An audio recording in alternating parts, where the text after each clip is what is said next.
Mamangu njoo. Njoo mama. Njoo. Njoo. Huyu mama mtoto wake aliuawa tarehe 29. Pole mama. Aseme mwenyewe. Mimi namuuliza Samia. Mtoto wake angepigwa risasi, yeye Samia angekuwa anachukulia mambo hayo kwa urahisi? Hebu zungumza. Bwana Yesu asifiwe. Bwana asifiwe. Tunaongea kwa sababu amekuja Mungu mtetezi wetu, anataka kututetea, kututoa kwenye shida tulizozipata. Samia ameua watoto wetu. Isitoshe, sijui amekula nyama zao, sijui amewaweka wapi. Bora angewapiga risasi wakapenuka miguu wasiuawe, tungewauguza wakiwa virema. Leo hii ameua watoto wetu. Ameua kijana wangu Samuel Fidelis Nzakaha. Amemuua pale Sogea kwa mangi pale kwenye mti. Nimetafuta maiti kote, nimeshindwa. Nilipoenda Uvawa waliniambia kwamba nenda Ifisi. Nimeenda Ifisi, nimezunguka, nimekosa. Nikarudi tena kituo cha polisi, wakaniambia una uhakika kweli amekufa? Nikamwambia ndiyo amekufa. Kuna vijana wenzake walirekodi picha. Akasema hata picha mlirekodi? Nikamwambia ndiyo. Vijana wenzake waliomekota walirekodi picha wakasambazia wenzao. Lakini kuna baba mmoja simfahamu, sijui ni askari, sijui ni nani, akaniambieje? Akaniambia mama, wewe nenda polisi, lakini majibu watakayokuta uridhike na hayo. Hivi kweli mtu amekuulia mtu wako, amekufanyia ubaya, anaweza kukwambia ukweli? Kwa hiyo Samia anajua watoto wetu alipowaweka.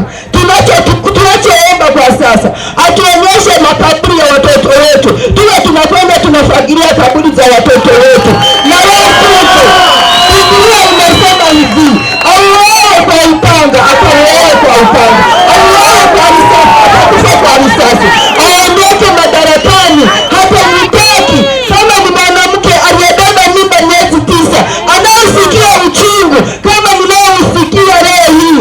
Nimeumwa kisukari kwa ajili ya mtoto wangu, nimeenda hospitali, nimelazwa, nimetoa 300,000 kwa ajili ya kisukari hicho, na bado mtoto wangu simwoni. Samari wangu, kijana wangu wa pekee, kijana wangu wa pekee, nimelelewa kwa shida. Watu wengi hapa wananifahamu. Nilitolea watoto kwa kuuza uji na chapati mpaka nimeumwa. Leo hii watoto, mama alikuwa akiniambia mama, hutakufa bila kula matunda yetu. Leo hii matunda yako wapi? Leo hii hata maiti sioni, hata kaburi sioni. Atupe watoto wetu. Lazima aondoke madarakani. Hatumuhitaji. Aondoke, aondoke, aondoke. Maumivu kama haya.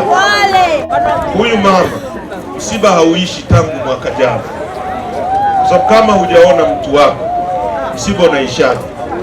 Hii sio nchi ambayo tulitaka sisi tuwe humu. We love this country. Tunaipenda nchi. Hatuna chuki binafsi na Samia, lakini tuna shida na namna anavyotupeleka. Unawezaje kujiweka madarakani kwa maumivu ya wenzako namna hii? Hao vijana walikuwa na dai wapate namna ya kuchagua viongozi wao. Huyu mama unamwambia nini? Mama yake Polepole unamwambia nini? Mama yake Mdude Nyagali unamwambia nini? Mama yake Soko unamwambia nini? Mama yake Kipanya unamwambia nini? Mamia ya watu wameumizwa kwenye nchi hii. Tunataka tubadilishe mwelekeo wa nchi hii. Tunduma, asanteni sana kwa kunisikiliza. Tunawashukuru.